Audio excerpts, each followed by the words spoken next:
The old soldier walked slowly toward the witness platform, and every step he took echoed through the grand amphitheater like a funeral drum.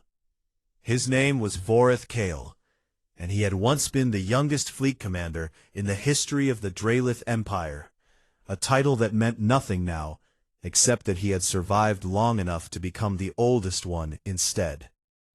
The War College of Dralith Prime was packed to its highest balcony, with officers, diplomats, analysts, and representatives from 14 different species across the Galactic Coalition, and every single one of them watched the old reptilian figure drag himself up the 3 steps to the central stage, with a mixture of pity and impatience.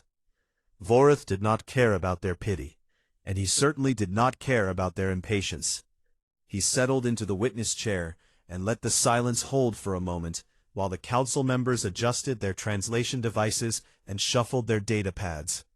Moment to study the faces around him, the way a teacher might study a classroom full of children who had not yet learned that fire could burn.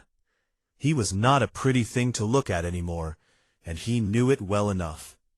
2 of his forearms were gone, replaced by dull gray cybernetic limbs that whirred softly whenever he moved them, and the left side of his face was a landscape of burn scars that had never fully healed because the human plasma that caused them had been designed to keep burning long after the initial strike. His remaining organic hands trembled with a permanent shake that no doctor had ever been able to fix, and his eyes, once sharp enough to track a missile across a battlefield, were now clouded and tired. From the analyst gallery, high above the amphitheater floor, a young Dralith female named Sitha Ven recorded everything on her datapad with quick and efficient strokes of her stylus. She was one of the Coalition's brightest military analysts, recruited straight out of the academy, with top marks in tactical theory and xenopsychology, and she had been assigned to document this hearing for the official record. Privately, she thought it was a waste of her time. The Dralith had lost the war against the humans 40 years ago, and everyone knew it was because of poor leadership, outdated fleet doctrine, and a chain of command that had been more interested in glory than in victory. The humans had simply been lucky enough to fight a broken army, and the old soldiers who survived had spent 4 decades turning that embarrassment into a myth about how terrifying humans were, because it was easier to say you lost to monsters than to admit you lost to your own incompetence. That was what Sitha believed, and she was not alone in believing it. At the far end of the amphitheater, a massive holographic projection flickered to life, and revealed the towering figure of High Marshal Dorvan, Korvathi Dominion, who was attending this hearing from the bridge of his flagship, somewhere near the human border. Dorvan was enormous, even by Korvathi standards, a species that resembled armored bears crossed with something that had too many teeth, and he radiated the kind of confidence that came from commanding 3 full battle fleets and never having lost a war in his career. He had already positioned 40,000 warships along the edge of human-controlled space, and everyone in the amphitheater knew that this hearing was little more than a formality before the Korvathi began their invasion. The humans had been expanding into territory that the Korvathi considered theirs, and Dorvan intended to teach them their place in the galaxy. He crossed his massive arms and stared at Vorath with barely concealed contempt, because to him the old Dralith was nothing more than a broken relic of a species that had failed where the Korvathi would succeed. Council Chairman, a tall and thin creature from a species called the Valori, activated his speaking crystal and addressed the amphitheater in a voice like wind chimes caught in a storm. Commander Voreth Kale, you have been summoned before this council to provide testimony regarding your experience in the conflict known as the Terran Contact War. As the Coalition considers the Korvathi Dominion's request to authorize military action against human-held territories, you may begin your statement. Voreth looked out across the sea of faces and species and uniforms and political agendas, and he took a long breath that rattled in his scarred lungs like stones rolling down a metal pipe. When he spoke, his voice was quiet, but it carried to every corner of that enormous room, because the silence was so complete that even the ventilation systems seemed to be holding their breath. "I am not here to argue politics," he said, "and I am not here to discuss strategy or fleet deployments or territorial boundaries, because none of that matters. None of it has ever mattered when it comes to humans." He leaned forward in his chair, and the cybernetic arms whirred as they adjusted to support his weight. "I am here to tell you what humans are, not what you think they are, not what your intelligence reports say they are, not what your scientists have theorized or your diplomats have assumed. I am here to tell you what they actually are, because I have seen it. I have seen it up close, and it cost me everything I had." He paused and looked directly at Dorvan's hologram. "Every species in this galaxy evolved to survive. That is what evolution does. It builds creatures that can survive their environment long enough to reproduce. And every species in this room is the product of that process. You are all survivors. Your ancestors ran from predators or hid from storms, or developed shells or venom or speed. And that is how you are here." His trembling hand rose and pointed at nothing in particular. At the empty air, at the vast darkness beyond the walls of the amphitheater, where human space waited like a sleeping ocean. Humans did not evolve to survive. Humans evolved to hunt. They did not develop armor because they did not need to run. They did not develop venom because they learned to make weapons instead. They did not develop speed because they never needed to chase their prey quickly. They simply followed it until it collapsed from exhaustion, and then they killed it. And that is what they still do. That is what they will do to you if you go into their space with warships and hostile intent. High Marshal Dorvan let out a sound that was somewhere between a laugh and a growl. "You were called here to provide military insight, Commander, not to deliver a biology lecture about a minor species that got lucky against a poorly led fleet. What exactly can one broken old soldier's fear teach? A force of 40,000 warships." The amphitheater buzzed with murmurs of agreement from the Korvathi delegation, and even some of the other species, who were eager to see humanity's expansion checked. Vorath did not flinch, and he did not raise his voice, and he did not look away from the hologram of the massive Korvathi marshal. Instead he smiled, and it was the saddest smile that Scytha Ven had ever seen on any living creature, the smile of someone who knew exactly what was coming and could do nothing to stop it. "I began my testimony with 200,000 ships, High Marshal," Vorath said quietly. 200,000 warships, crewed by the finest soldiers the Draelith Empire had ever produced. The largest invasion fleet our species had ever assembled. He let those words settle over the amphitheater like dust after an explosion. "Ask me how many I brought home." The silence that followed was so heavy that Scytha felt it pressing against her chest like a physical weight, and for the first time since she had been assigned to this hearing, she stopped thinking about how to write her report, and started thinking about what this old soldier had actually seen. Dorvan said nothing. No one said anything. And Vorath Kale, the last surviving senior officer of the Draelith 9th Expeditionary Fleet, sat in his chair with his trembling hands and his burned face and his mechanical arms, and waited for someone to ask. Vorath closed his clouded eyes and let the memories take him back. And for a moment he was not an old soldier in a witness chair, but a young commander standing on the bridge of the flagship Draelith's Fury, with the stars spread out before him like a field of cold white fire. 40 years ago, the universe had been a simpler place for him. The Draelith 9th Expeditionary Fleet had entered human-controlled space on a bright morning by ship time. 200,000 warships arranged in the classic Draelith conquest formation that had broken 11 species before and would surely break this one just as easily. The humans were new to the galactic stage, a young species that had only achieved faster-than-light travel within the last century. And Drelith intelligence had catalogued fewer than 800 registered human vessels in their entire territory. 800 against 200,000. The mathematics alone should have ended the discussion before it began, and on the bridge of every Drelith warship there was an almost festive atmosphere. Officers joking about how quickly this would be finished. Soldiers placing private wagers on whether the campaign would last the full 11 days that Command had projected, or end sooner. Vorath remembered the confidence he had felt in those first hours, the absolute certainty that they were about to add another conquered world to the Drelith Empire's long list of victories. And he remembered how that confidence had tasted in his mouth like something sweet that would soon turn to poison. The first engagement went exactly as planned.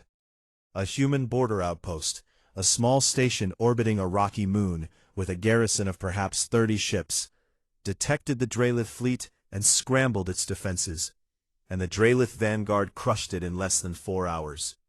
The human ships fought hard, but they were outgunned and outnumbered by a factor that made resistance almost pointless. The last human vessel went dark. The Drelith fleet erupted in celebration. Vorath had stood on his bridge and watched the debris field drift past his viewport and felt proud.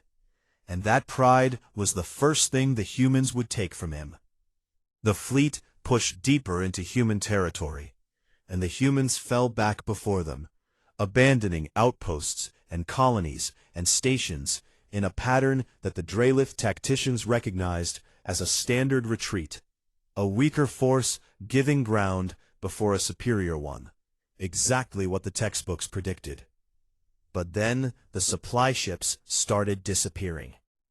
The first convoy to vanish was a group of 12 transport vessels carrying fuel and ammunition from the Drelith border to the advancing fleet.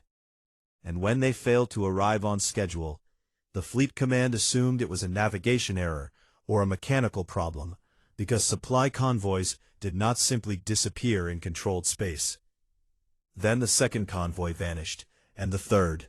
There were no distress signals, no emergency beacons, no debris fields, no energy signatures from weapons fire, no evidence that anything had happened at all.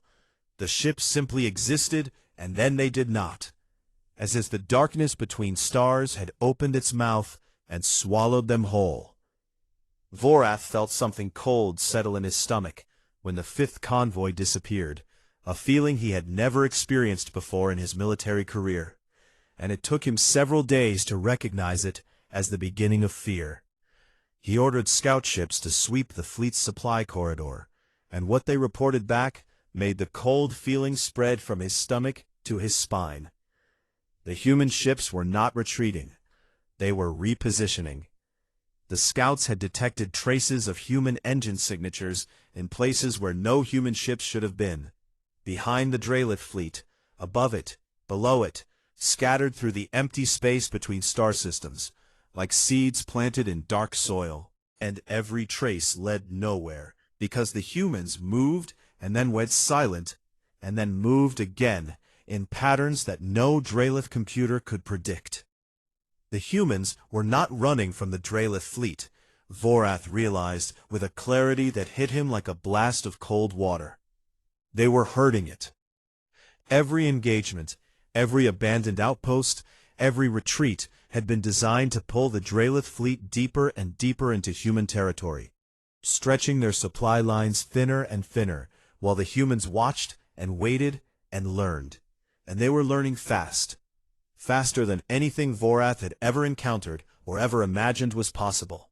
In the first engagement, the humans had fought using standard defensive tactics that any spacefaring species might employ.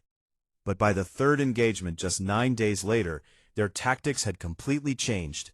They had studied the Drelith battle doctrine and identified its patterns and developed specific counters for each one.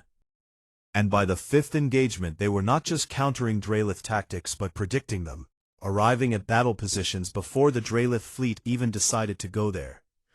Vorath remembered the moment he had called his senior officers to the war room and spread the tactical data across the holographic table, and watched their faces change as they saw what he had already seen.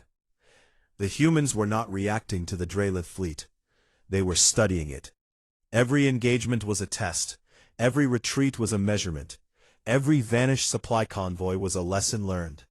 And the humans were collecting data on Drelith technology and tactics and psychology, with the patient, methodical hunger of predators, watching prey from the tall grass, learning which way it ran, learning where it was weak, learning exactly how and when to strike. "We are not fighting a war," Vorath had told his officers in that room 40 years ago. And he repeated those same words now, in the amphitheater of the War College, with his old voice cracking under the weight of the memory. "We were being hunted, and we did not even know it." The first real human counterattack came on the 22nd day of the campaign. A wolf pack of 12 human frigates, 12 tiny ships that should have been insignificant against even a single Drelith capital vessel, dropped out of faster-than-light travel directly behind the dreadnought Ironscale, and opened fire with a precision that made Vorath's blood go cold when he reviewed the footage. They did not aim for the Ironscale's shields or weapons or engines or bridge. They aimed for the reactor coolant lines, a network of pipes buried deep inside the ship's structure that regulated the temperature of the main power core. A vulnerability so obscure and so deeply hidden that it was not even mentioned in Drelith tactical manuals, because no enemy had ever found it before. The humans found it in 3 days of scanning and probing and analyzing captured wreckage from the border outpost, and they had found a weakness that the Drelith's own engineers had considered theoretically impossible to target in combat. The Ironscale's reactor overheated in 11 minutes, and the crew of 9,000 had to abandon ship in escape pods, while 12 human frigates circled the dying dreadnought like wolves around a fallen beast. Vorath paused in his testimony and looked at Dorvan's hologram and at the faces of the council members who had been so confident just minutes ago. "That was day 22, he said. "We had 243 days left in that war, and every single day the humans got smarter and faster and more creative in finding ways to kill us. Every single day they learned something new about our ships and our tactics and our psychology. And every single day we woke up to discover that everything we knew about fighting them was already wrong." Weight of that truth settled over the amphitheater like a heavy blanket thrown over a fire. They did not fight us the way we expected. They did not fight us the way anyone expected. They fought us the way a hunter fights, with patience, with observation, with an intelligence that never stopped working, never stopped adapting, never stopped finding the exact place where we were weakest. In the analyst gallery, Scytha Ven had stopped writing on her datapad because her hands were no longer entirely steady. And the small, comfortable theory she had built about Drelith incompetence was beginning to develop cracks that she could not explain away. Because the numbers did not lie, and the numbers said that 12 human frigates had killed a Drelith dreadnought by targeting a vulnerability that should have been impossible to find, and no amount of bad leadership could explain that. Something else was happening in this story, something that had nothing to do with luck.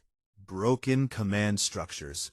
And Scytha was beginning to suspect that the old soldier in the witness chair was not exaggerating at all. He was warning them, and none of them were listening. Vorath raised one of his cybernetic hands, and the amphitheater's holographic projector responded to his command, filling the air above the witness platform with a rotating blue image of a human body.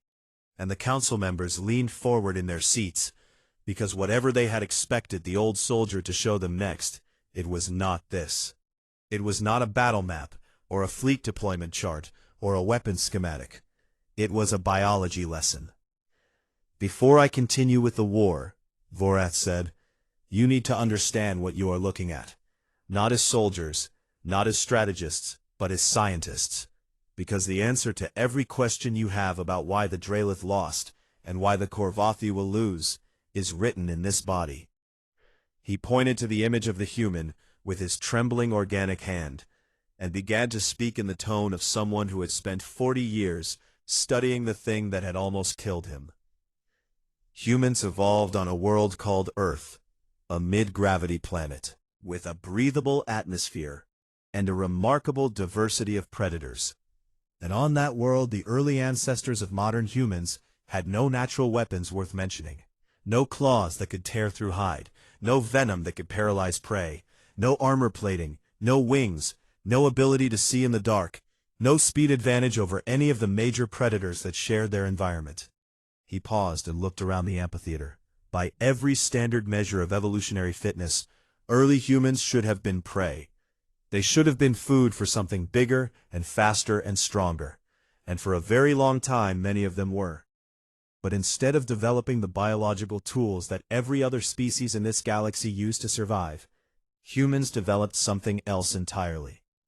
The holographic image shifted to show a scene from Earth's ancient past, a group of primitive humans moving across an open grassland under a brutal sun, following the distant shape of a large four-legged. "They developed endurance," Vorath said.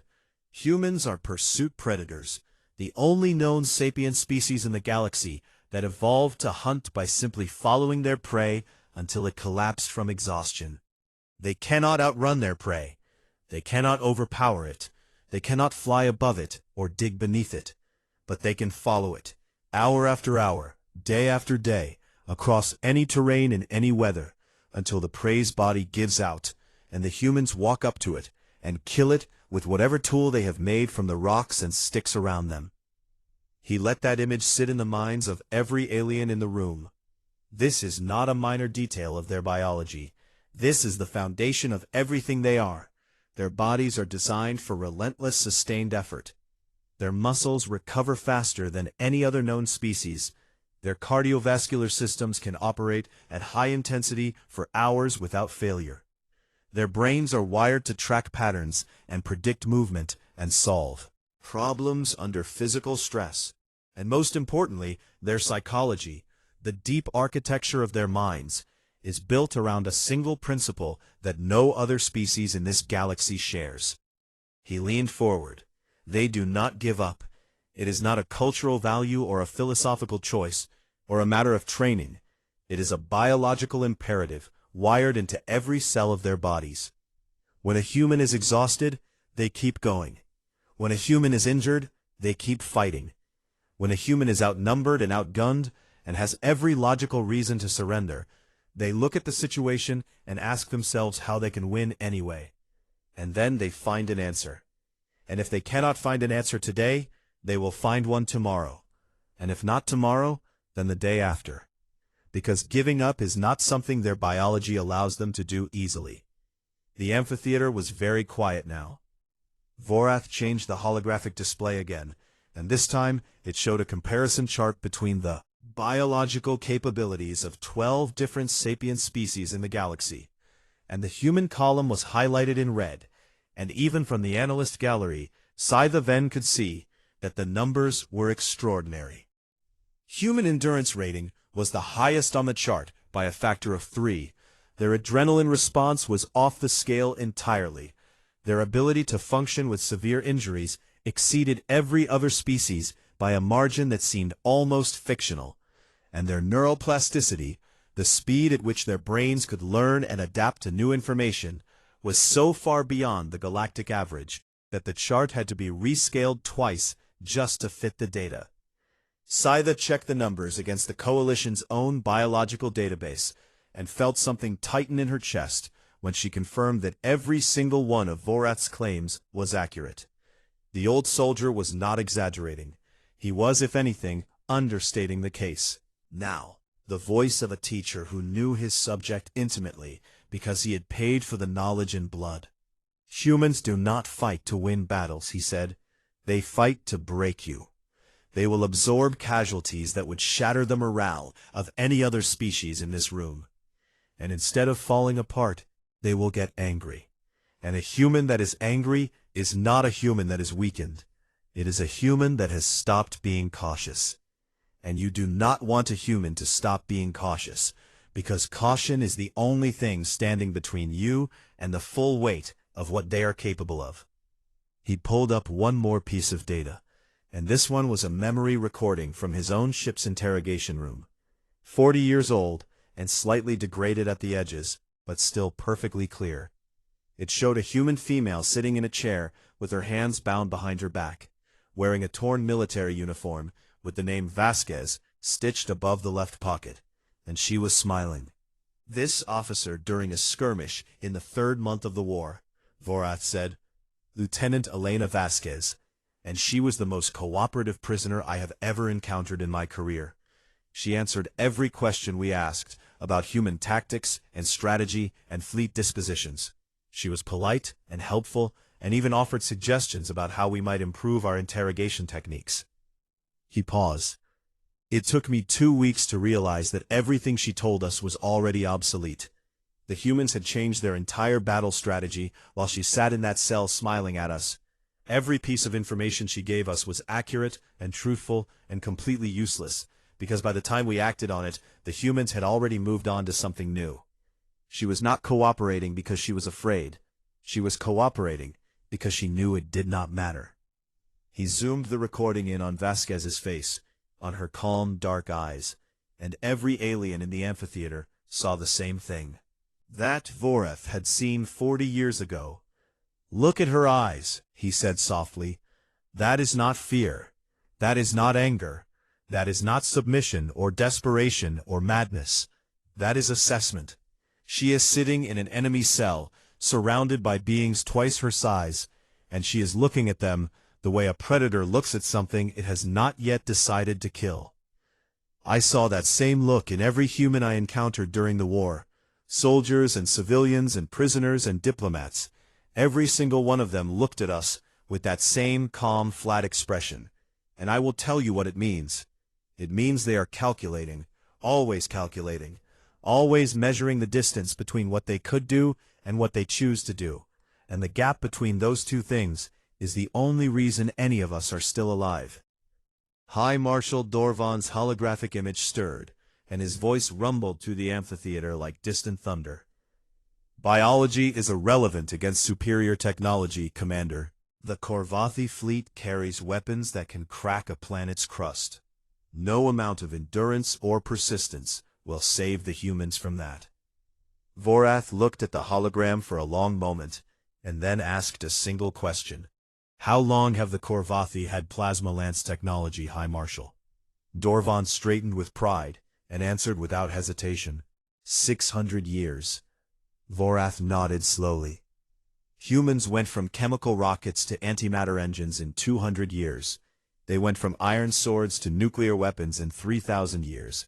They went from scratching pictures on cave walls to building artificial intelligence in less than 50,000 years. And they have been a spacefaring species for less than 1 century. He let the numbers do their work in the minds of every being in that room. They are not slow learners, High Marshal. They are the fastest learners this galaxy has ever produced. And you want to send 40,000 warships. To give them a reason to learn about you. You want to threaten them, to attack their homes, to kill their families, and then you want to hope that your 600 years of weapons development will be enough to hold off a species that rewrites the rules of warfare every time someone makes the mistake of fighting them. Vorath sat back in his chair, and his mechanical arms whirred softly in the silence. I have said what I came to say about their biology. Now let me tell you what happened when they stopped studying us and started fighting back. 6 months into the campaign, the Drelith 9th Expeditionary Fleet had been reduced from 200,000 ships to approximately 40,000. And Vorath said that number in the amphitheater with the flat, empty voice of someone who had long ago run out of ways to feel anything about it. They had not lost those ships in a single great battle, or a dramatic last stand, or any of the other glorious scenarios that military historians like to write about. They had lost them slowly, painfully, one convoy at a time, one ambush at a time, one clever trap after another, like an animal bleeding from 1,000 small cuts, that were each too minor to be fatal, but together were draining the life out of it with terrible efficiency. The humans had never once stood and fought on Drelith terms. Every time the fleet massed for a decisive engagement, the humans melted away into the dark spaces between stars. And every time the fleet spread out to search for them, the humans appeared behind the weakest element and struck with surgical precision and vanished again before reinforcements could arrive. Vorath's officers had begun calling the humans ghosts, and there was no humor in the name, only the dull, sick fear of soldiers who had come to understand that they were not the hunters in this war, and had never been. Supply lines were a memory. The fleet was rationing fuel and ammunition and food. Crew morale had collapsed into something gray and hollow that Vorath could see in the eyes of every soldier aboard every ship. And the worst part was the silence. The humans did not taunt them, did not broadcast threats or demands or ultimatums, did not engage in any of the psychological warfare that other species used in conflict. They simply appeared and killed and disappeared again and again in perfect silence. And that silence was worse than any threat could ever have been, because it meant the humans did not consider the Drelith fleet worth talking to. And then on the first day of the 7th month, the humans stopped retreating. Vorath remembered the moment with perfect clarity, even after 40 years, standing on the bridge of Drelith's fury, staring at a sensor display that had suddenly lit up with so many human ship signatures that the computer needed 3 attempts to count them all.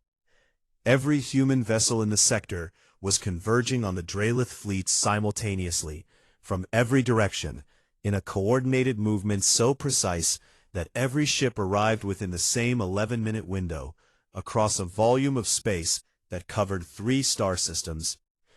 Vorath had stood there looking at that display, and understood with absolute certainty what had happened. The humans had not been retreating for 6 months. They had been preparing.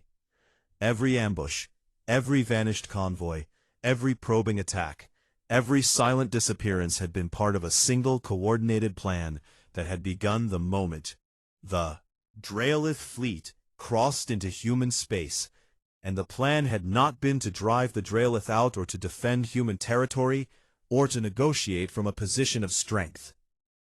The plan had been to bleed the fleet down to a size the humans could destroy in a single engagement, to study Drelith technology until they understood it better than the Drelith did themselves, and to build weapons and tactics specifically designed to take the fleet apart. 6 months of patience, 6 months of discipline, 6 months of watching and learning and dying in small numbers, so that when the moment came, the humans would be ready. And they were ready. The Battle of Cygnus Reach began at 1400 hours ship time, and it lasted exactly 6 hours and 23 minutes. And in that time, the human fleet dismantled the Drelith 9th Expeditionary Fleet with the calm, methodical efficiency of a surgeon removing a tumor. The humans deployed weapons that the Drelith had never seen before, weapons that had not existed 6 months ago, weapons that had been designed and built and tested during the war itself, specifically to counter Drelith technology.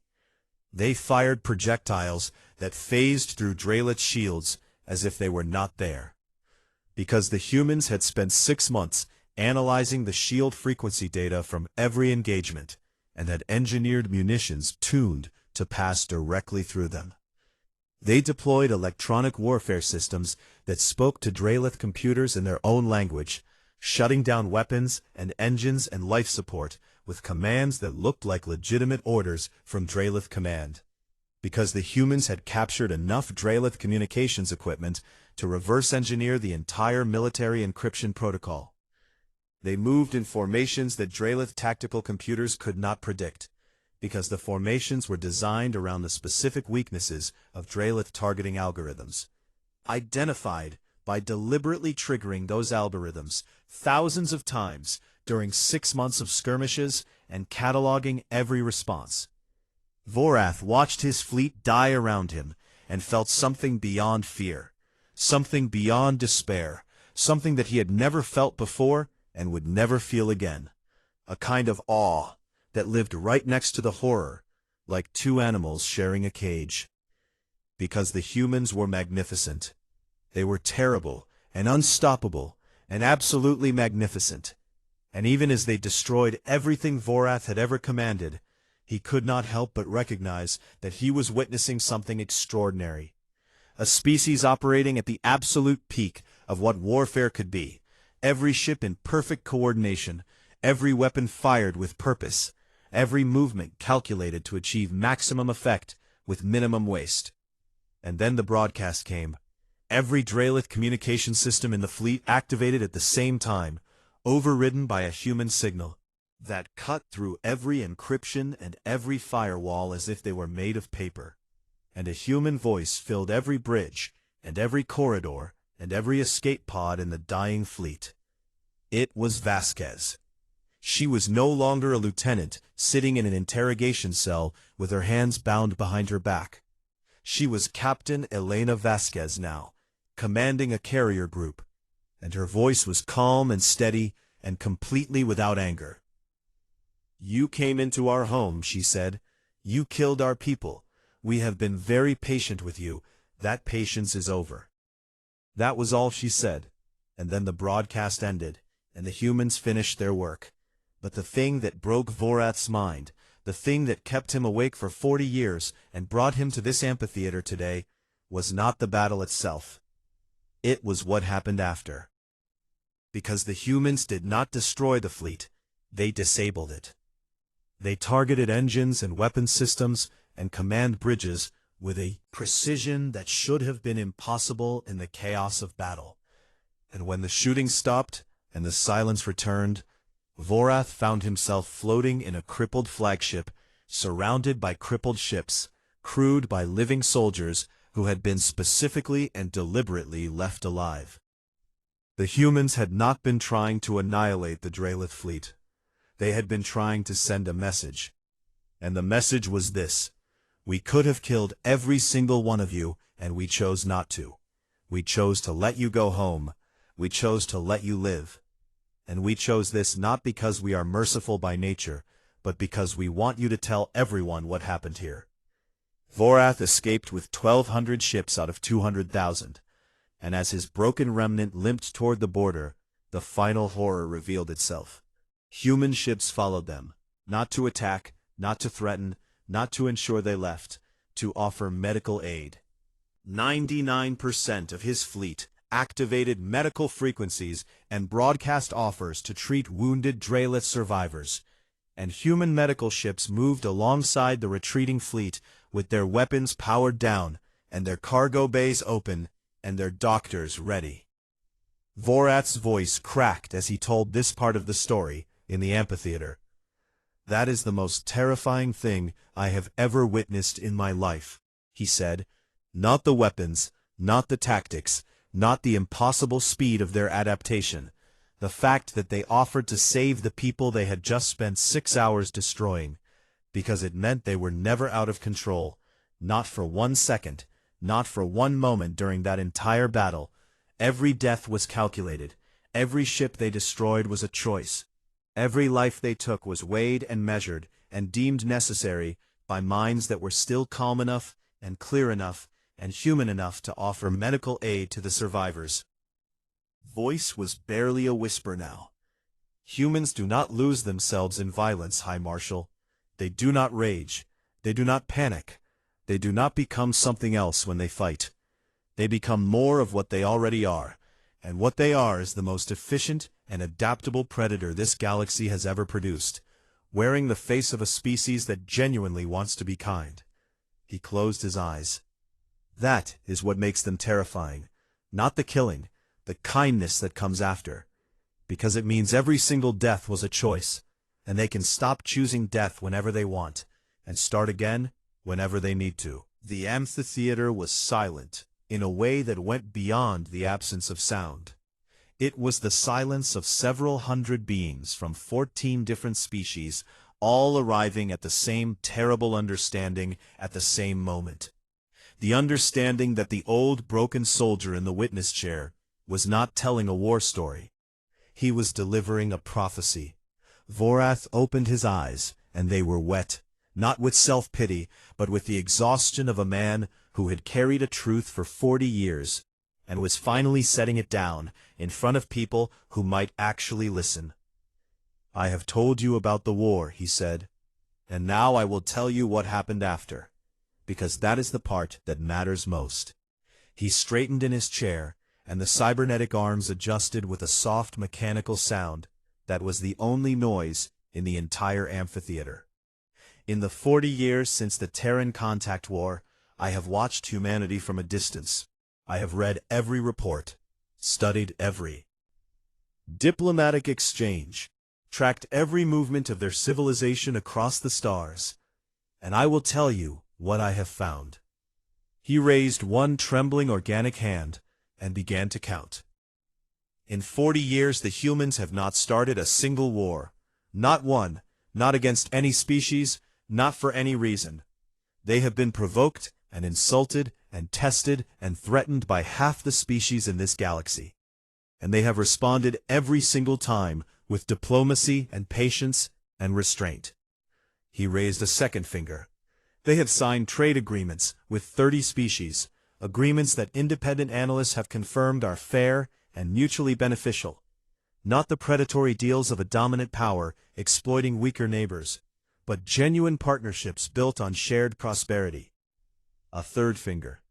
"They have shared medical technology freely, not sold it, not traded it for political advantage, given it away. Human medical science has saved an estimated 4 billion lives across 12 different species in the last 4 decades, including 600,000 Draelith lives saved by treatments developed from research the humans conducted after the war, using data from the wounded soldiers they treated during the retreat from Cygnus Reach." A fourth finger. "They have intervened in 2 genocides, uninvited and unasked, and stopped both of them. And in both cases, they left afterward without claiming territory, or demanding payment, or installing governments friendly to their interests. They simply stopped the killing and went home." He lowered his hand and looked out across the amphitheater, with an expression that Scytha Ven would later describe in her report as the most complex mixture of emotions she had ever seen on a living face: fear and respect and sorrow, and something that she could only call love, although she did not fully understand why. "Humans do not want war," Vorath said, and his voice was firm now, in a way it had not been before. "This is not because they are weak. It is not because they are afraid. It is not because they lack the capacity for violence, as I have just spent the last hour demonstrating in considerable detail." He leaned forward. "It is because they know exactly what they are. They are the most dangerous thing this galaxy has ever produced. A species that was built by evolution to pursue and adapt and overcome and destroy any obstacle between them and their goal. And they know this about themselves. They understand it, and they have made a conscious, deliberate choice to be something else, to be builders instead of destroyers, to be healers instead of killers, to be friends instead of conquerors." His voice dropped to something barely above a whisper, but it carried to every corner of that vast room, because not a single being was breathing loudly enough to compete with it. "They are trying not to be what they are, and they are succeeding. And that effort, that daily, conscious choice to reach out with an open hand instead of a closed fist, is the most extraordinary thing I have ever witnessed in my life. More extraordinary than their weapons, or their tactics, or their impossible adaptability." He looked directly at Dorvan's hologram. "Do not make them stop trying." The silence held for 5 heartbeats, and then Dorvan stirred, and his voice was quieter than it had been at any point during the hearing, stripped of its earlier contempt. And he asked a simple question: "What do you suggest we do, Commander?" Vorath answered without hesitation: "Send a diplomatic envoy, bring gifts, speak softly, and pray to whatever gods your species still believes in, that they accept. Because if you send warships instead, You will not face the humans I have described today. You will face something worse. You will face humans who have decided to stop being kind. And I promise you, High Marshal, on the graves of every soldier I lost at Cygnus Reach, you do not want to see what that looks like. The council chairman called for a recess, and the amphitheater erupted into a chaos of voices and arguments and urgent communications. But the chaos had a different quality than the confident noise that had filled the room before Vorath's testimony. There was doubt in it now, real doubt, the kind that makes powerful people look at each other and wonder if they have made a terrible mistake. During the recess, Sitha Ven made her way down from the analyst gallery and found Vorath sitting alone in a small room behind the stage, drinking water from a cup that his trembling hands could barely hold. She stood in the doorway and looked at him, and he looked back at her, and neither of them spoke for a moment. "The human captain," Sitha finally said. "Vasquez, what happened to her?"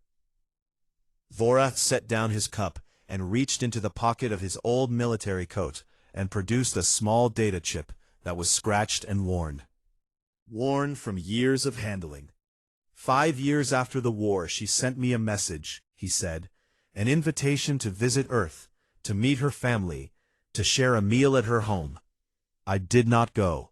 I was too afraid, not of her, but of what it would mean to sit at a table with a woman whose people I had tried to conquer, and whose soldiers I had killed, and break bread with her as if none of it had happened. He turned the data chip over in his fingers. She sends me one every year for 35 years. The same invitation, the same warmth, the same signature. She calls me old friend. His voice caught on the words, and he had to take a breath before he could continue. I killed 6,000 of her people, Scytha. 6,000 human beings died because I gave the orders that sent them to their deaths. And she calls me old friend. She calls me old friend, and she means it. I can hear it in the way she writes. There is no sarcasm, no hidden anger, no political calculation. She has genuinely forgiven me, and she genuinely wants to feed me dinner. He looked at Scytha with his clouded old eyes. That is what you are dealing with, a species that can love you and destroy you with equal sincerity. And the love is not a weakness. It is not a flaw in their design. It is the same intensity, the same relentless, persistent, unstoppable energy that makes them such terrifying warriors, directed toward the opposite purpose. When a human decides to care about you, they will care about you with the same ferocity that they would use to end you, and they will not stop. He put the data chip back in his pocket. Do not make them choose. That is my warning, my only warning, my last warning. Do not make them choose between the kindness and the violence, because you will not like the choice they make, and you will not survive it. The council voted that afternoon. The war resolution was struck down, 13-1, with only the Korvathi voting in favor, and even their vote came with a notable lack of enthusiasm that suggested Dorvan had heard something in that amphitheater that his pride would not let him admit, but his survival instinct could not let him ignore. 3 months later, the Korvathi sent a diplomatic envoy to human space. They brought gifts, rare minerals from their homeworld, and artisan crafts that represented the finest work of Korvathi culture, and they spoke softly as a species of armored bears with too many teeth could manage. And when the human ambassador met them at the border station, she smiled warmly and took the lead diplomat's massive clawed hand in both of her small soft ones and shook it gently. We have been hoping you would visit, she said. Welcome. The Korvathi diplomat later reported that the human ambassador's grip was surprisingly strong for such a small creature, and that her smile reached all the way to her eyes, and that for a brief moment, when their hands touched, he understood what the old Drelid soldier had been trying to tell them, that the most dangerous thing about humans was not their capacity for violence. It was their capacity for choosing something better. Vorath Kale watched the news broadcast of the successful diplomatic meeting from his small home on Drelith Prime. sitting in a chair by a window that overlooked a garden he had planted with his own hands, organic and mechanical alike. And for a long time he simply sat and watched the human and the Korvathi shake hands on his screen, and felt something that he had not felt in 40 years. Relief. Then he reached into his pocket, and took out the small worn data chip, and held it in his trembling hand, and looked at it the way a man looks at a door he has been afraid to open for longer than he can remember. He set it on the desk in front of him, and activated his communication terminal, and for the first time in 35 years, he began to compose a reply. "Dear Elena," he wrote, and then he stopped, because he did not know what to say to a woman who had spent 35 years forgiving him. But he was old, and he was tired, and the humans had taught him one thing above all else: that the hardest battles are not the ones you fight with weapons, but the ones you fight with the part of yourself that is afraid to reach out. So he kept writing. And for the first time in 40 years, the old soldier's hands were steady.